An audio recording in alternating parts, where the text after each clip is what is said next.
Hey everyone, and welcome to today's video. So we've actually got an update inside the car. So in the last video you saw the Venturi intake being fitted.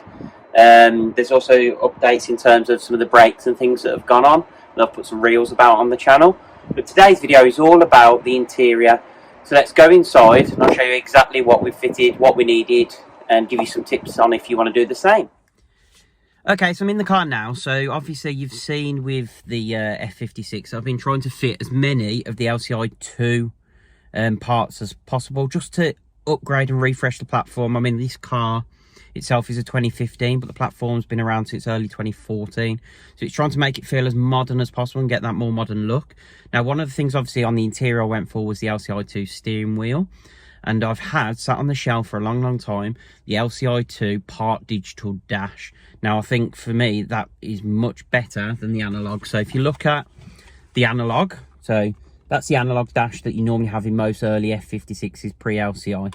So it's nice, don't get me wrong, and you can get different faces, custom faces for these, which is really nice. But on sort of the BRZ and a couple of our other cars, I've got a digital dash, and it's whether it's a sat nav readout, things like that, and it just looks smart. It feels more modern inside, so I wanted to fit that. So I'm going to show you now the LCI2 dash that has been fitted to the car. It has to be coded in, so I'll cover all of that off. I'll explain to you what it does, the benefit of it.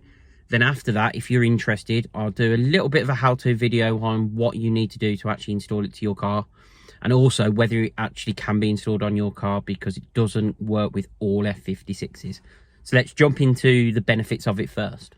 Okay, so you can see first of all when the car's off, obviously there's, other than the shape of it, there's not much difference. There's a little chrome ring on the outside, but as soon as you turn that ignition on, you can see it start to light up. Now it's going to warn you things like you need a service, for example, so I need to make sure actually I service this car.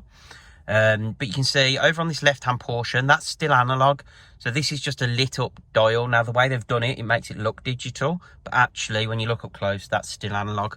And on the right hand side, this is actually a fuel gauge. It's just LEDs behind a dial face. So this isn't digital either. It's this centre bit that I'm interested in. So you can see, obviously, that's not a warning light. That's because I've not started, the ignition's on, but I've not started the car. But you can see you've got the date, you've got your mileage, you've got the time, you've got the temperature and how many miles are left in the tank. If you flick through your button on your stalk, you can get the temperature of the coolant in the engine at the moment. You can get your miles per gallon and all the other important bits, the trip information that people like to see. You can cycle through all of those, so that's really nice. And then if you use your switcher to switch into, let's say, green mode, the dial turns green. Now where that little mini is actually a digital speedo readout. So when I start the car in a moment, I'll show you that as well. Put it back into mid and it's playing grey, and put it to sport and it all goes red. Now it's purely, for me, just makes it feel more modern with having this digital dash readout on the car, and obviously it works well with the LCI2 steering wheel. Now if we start the car, so the exhaust is a little bit noisy, so hopefully it doesn't take up too much of the video for a second while I talk. But you can see you've got that speedo, you've got the rev counter that works as well, so that all works really well. And then if we flick it in between modes, you can see that changes. So let's turn the engine off so we're not revving the car while we're sat on my driveway. But you can see, yeah, it's just a bit more of a modern take on the standard dials. So when you flick through the stereo, for example, you can see you've got all the different options as well. It says aux active, steering wheel controls inactive, because I've not got like the radio on at the moment. So if I put the radio on, it'll allow me to flick through stations and things like that. So that's really good as well, and that just comes up down here. Obviously, if you've got your phone plugged straight into this head unit, so not with the MMI box, but if you've got your phone direct in using USB, not using CarPlay, you can also, you'll get the song titles and things like that appear on here as well as you're flicking through. So yeah, it's really good. Okay, so when it comes to this dash itself, the first thing to consider before you even think about fitting it is, does it actually work with your F56? So there are so many combinations of whether this will work. You're best checking online and reading up. I think for me, one of the simplest checks you can do is if you have heads-up display, then you should be able to get it to work, because this head unit needs the MOST cable, most, which is a fibre optic cable. So that plugs into the back of the head unit. So right in the back is a fibre optic port. And I'll explain in a second how you check this head unit to see if it has that. But if you have the heads-up display, you will already have that MOS cable because that's used by the heads-up display. Okay, so in terms of checking your head unit for whether it's got an MOST or MOST cable, I'll put a picture up on the screen now. Basically, if you've got the connection circled, that is your optical output, and that would normally feed a signal from the head unit to the heads-up display. So from what I understand, if you've got most options like nav, etc., you should have that, but double check your head unit before you purchase that you've got that MOST output.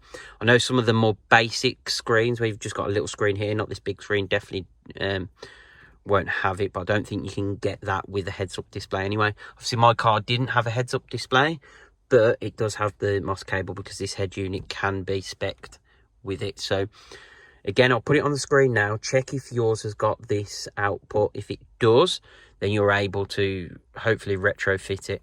Now again, if you're DIYing it, that's different. You're taking the risk.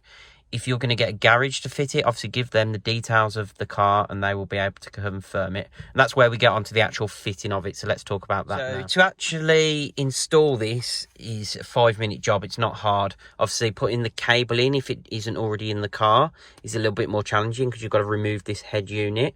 So to do that, obviously, there's a video on my channel on how to fit the MMI box. That tells you how to take this out. And that's where you can check whether you've got it, and then obviously you can connect that MOS cable and just run it down behind the head unit. You'll be able to see when this is out that you can get behind this panel, and you run it up and through here. But before you actually think about getting this, you need to decide who's going to do the coding for you. That's the massive part of this.